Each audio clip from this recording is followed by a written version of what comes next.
कांग्रेस को अपनी सबसे पुरानी राजनीतिक बीमारी गुटबाजी का इलाज सचमुच नहीं मिलता, या फिर पार्टी के भीतर कुछ लोगों को यह बीमारी ही अपनी राजनीति का सबसे भरोसेमंद साधन लगती है? क्या हर चुनाव से पहले कांग्रेस अपने विरोधियों से लड़ने से पहले खुद से लड़ना शुरू कर देती है? क्या पार्टी के नेता यह मान चुके हैं कि टिकट से पहले विवाद, उम्मीदवार से पहले खेमेबंदी और चुनाव से पहले सार्वजनिक बयानबाजी जरूरी रस्में हैं? क्या 2022 की हार से पार्टी ने यह सीखा कि आपसी संघर्ष ने उसे सत्ता से बाहर किया, या यह सीखा कि अगली बार संघर्ष को और सार्वजनिक तरीके से किया जाए? कांग्रेस की लड़ाई आखिर बीजेपी और आम आदमी पार्टी से है, या कांग्रेस की सबसे कठिन लड़ाई अब भी कांग्रेस के भीतर ही चल रही है? पंजाब कांग्रेस में एक बार फिर हलचल है। फर्क सिर्फ यह है कि इस बार विवाद मुख्यमंत्री की कुर्सी का नहीं, प्रदेश अध्यक्ष के पद का है। पर्यवेक्षक भेजे गए, नेताओं से राय ली गई, रिपोर्ट तैयार हुई, लेकिन आरोप वही पुराने हैं। सिफारिशें कुछ और थी, फैसला कुछ और हुआ। यह कहानी नई नहीं है, सिर्फ चेहरे बदले हैं, स्क्रिप्ट वही है और डर भी वही है कि कहीं अंत भी 2022 जैसा ना हो जाए। कांग्रेस की 3 सदस्यीय पर्यवेक्षक समिति ने पंजाब के लगभग 67 नेताओं से बातचीत की। अधिकांश नेताओं ने पूर्व मुख्यमंत्री चरणजीत सिंह चन्नी को प्रदेश अध्यक्ष बनाने का समर्थन किया, लेकिन अंतिम फैसला आया तो अमरिंदर सिंह राजा वडिंग को ही पद पर बनाए रखा गया। मैं समझता हूँ कोई कलह नहीं है। उन लोगों ने मीटिंग की है, चन्नी जी भी वहाँ के मुख्यमंत्री रह चुके हैं और जो हमारे राजेश जी हैं वो यूथ कांग्रेस के राष्ट्रीय अध्यक्ष रहे हैं, अभी सांसद हमारे हैं, विधायक वो रहे हैं। मैं समझता हूँ, देखिए एक पार्टी ने जो निर्णय किया है, और आज मैं समझता हूँ चन्नी जी के यहाँ जो मीटिंग हुई उसमें उन्होंने आला कमान को अवगत कराने की बातें हुई है। एक प्रजातांत्रिक तरीके से निश्चित रूप से हर कोई अपनी बातों को रखने के स्वतंत्र है। अंतिम निर्णय एक अनुशासित सिपाही की तरह जो आला कमान जो निर्णय करेगा उस निर्णय के साथ हम खड़े हैं। मुद्दा यह नहीं है कि अध्यक्ष कौन होना चाहिए। किसी भी लोकतांत्रिक दल में अंतिम निर्णय नेतृत्व का ही होता है, लेकिन सवाल यह जरूरी है कि अगर नेताओं की राय पर विचार ही नहीं करना था तो सलाह मांगनी ही क्यों मांगी गई?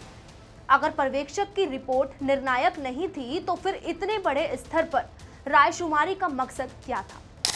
यही सवाल आज पंजाब कांग्रेस के भीतर गूंज रहा है, और यही सवाल पिछले कई वर्षों से कांग्रेस की राष्ट्रीय राजनीति का भी स्थायी हिस्सा है।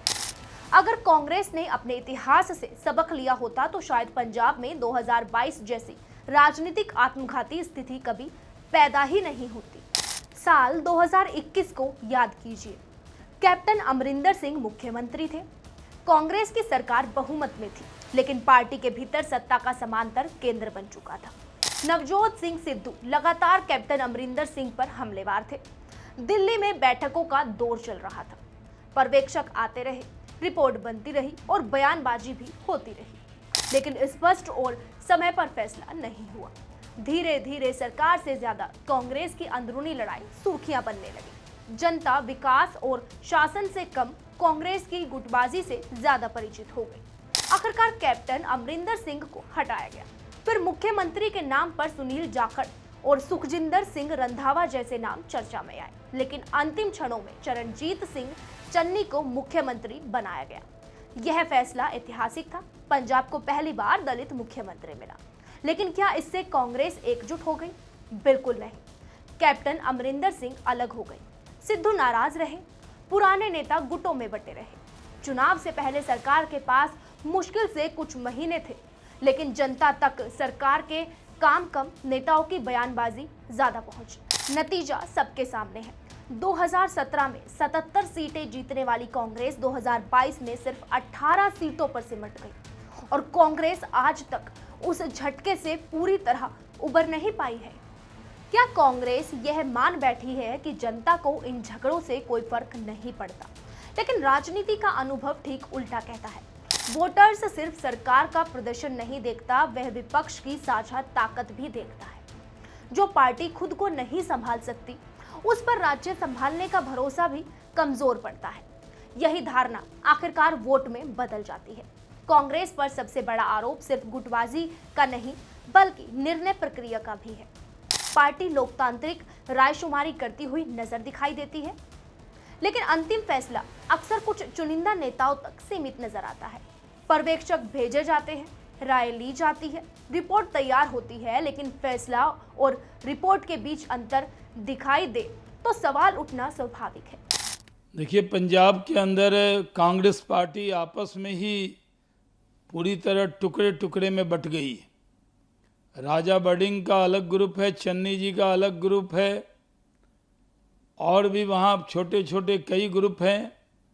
और पूरी तरह पंजाब में कांग्रेस ने जो केंद्रीय नेतृत्व के निर्णय के खिलाफ बगावत की, चन्नी की बगावत कोई राजा बडिंग के खिलाफ नहीं है, बल्कि वो राहुल गांधी और मल्लिकार्जुन खड़गे के खिलाफ है। अगर लगता है कि यह सिर्फ पंजाब की कहानी है, तो कांग्रेस के पिछले एक दशक के इतिहास पर नजर डालना जरूरी है।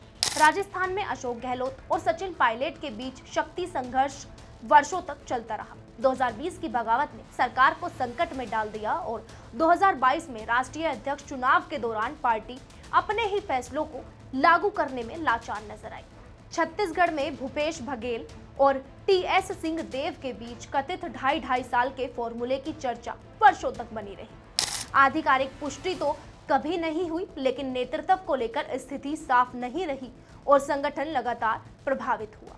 हरियाणा में भूपेंद्र सिंह हुड्डा और कुमारी शैलजा के बीच लीडरशिप को लेकर समय समय पर चर्चा होती रही, जबकि कर्नाटक में सरकार बनने के बाद सिद्धरमैया और डीके शिव कुमार के बीच मुख्यमंत्री पद को लेकर कई दौर की बातचीत करनी पड़ी। इन सभी राज्यों में एक बात समान है, पहले पर्यवेक्षक भेजे जाते हैं, फिर नेताओं से राय ली जाती है, रिपोर्ट तैयार होती है, लेकिन अंतिम फैसला आने के बाद भी विवाद पूरी तरह खत्म नहीं होता। यहीं से कांग्रेस की सबसे बड़ी चुनौती सामने आती है, हाईकमान संस्कृति। अंतिम निर्णय का अधिकार लीडरशिप के पास होना स्वाभाविक है, लेकिन जब राज्यों में नेताओं को यह महसूस होने लगे कि उनकी राय सिर्फ सुनी जाती है, मानी नहीं जाती, तब असंतोष धीरे धीरे गुटबाजी में बदल जाता है। और जब संगठन चुनाव से पहले ही गुटों में बढ़ जाए तो उसका असर चुनावी प्रदर्शन पर भी पड़ता है। पंजाब का हाल का विवाद सिर्फ प्रदेश अध्यक्ष की नियुक्ति का विवाद नहीं है, यह कांग्रेस की निर्णय प्रक्रिया की भी परीक्षा है। सवाल सिर्फ पंजाब का नहीं, मुद्दा यह है कि क्या कांग्रेस हर चुनाव से पहले अपने भीतर ही एक नया विपक्ष खड़ा कर लेती है?